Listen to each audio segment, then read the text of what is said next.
Hé, papa, tu peux me raconter une histoire, tu sais? Ok, mon Pillou, ok. Hein, une histoire et tu dors, hein? Promis, mon grand. Je vais te raconter la formidable aventure de Saint-Étienne contre Dunkerque, dans le chaudron magique. Il était une fois une armée de bonhommes verts qui disputaient un match dans un silence de mort.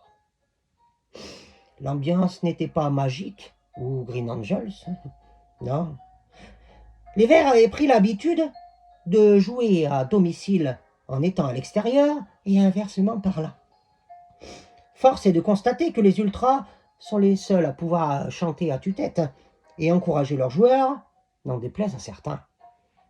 Le gardien du temple a encore été l'arbre qui cache la forêt enchantée. En effet, Jean-Paul Gaultier, l'arçonneur, a été impérial.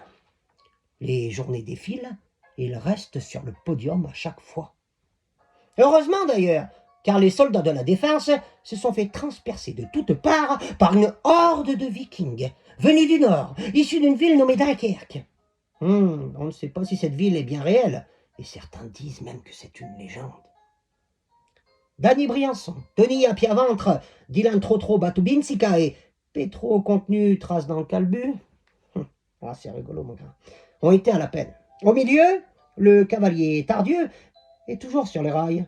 C'est le train-train quotidien. 5 combats, 13 points gagnés. Il est à l'heure sans forcément nous enflammer. Le train en provenance de Lyon-Tardieu. Le train en provenance de Lyon-Tardieu et à destination de Saint-Étienne-Château-Creux arrivera en gare Voici. Humour, mon grand humour. Les jeunes Galapias m'ont moins fait qu'à nous. Et Ban Bouchou Haribobo, c'est beau la vie, ont amené de la fraîcheur et de l'allant, comme à l'accoutumée. En attaque, Diarraz Moquette a tenté, mais a manqué de lucidité. Le chevalier Gaëtan a paru emprunté, lui. Depuis son retour de croisade, il n'est que l'ombre de lui-même. Les croisés peinent à revenir au niveau. Auguy et les Cafaros, c'est une autre histoire. L'attaquant a été transparent. Ah oui, mon Cafaro. Comme au match précédent, mais sur une action, il a sauvé son match. Un splendide coup franc, tu aurais vu ça. Filoche! Il n'y avait plus de cafard au plafond dans la cage. Il l'a nettoyé. Sissoko Coco Chanel est entré et s'est senti de tirer le pénalty, lui.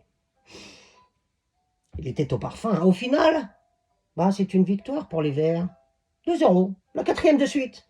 Alors on joue mal, on s'ennuie ferme, mais ça gagne.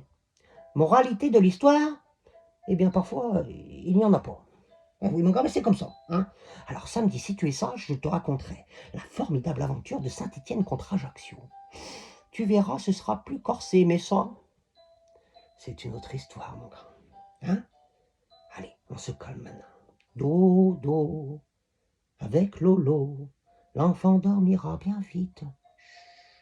Dodo, avec Lolo, l'enfant dormira bientôt. Chut, mon grand. Allez, tu t'endors maintenant. Hein? Et pas de cauchemar cette nuit. Ne t'inquiète pas. Ne t'inquiète pas. Tu es tranquille à la maison. Le méchant nanar ne viendra pas te voir. Oh, il habite un pays très lointain et il ne reviendra plus. Quant au vilain Roro, il reste dans son château. Il n'en sort jamais. Ne t'inquiète pas, mon grand. Hein? Allez, fais de beaux rêves. Allez les verts, mon grand. Gros Béco. Bonne nuit, Béco.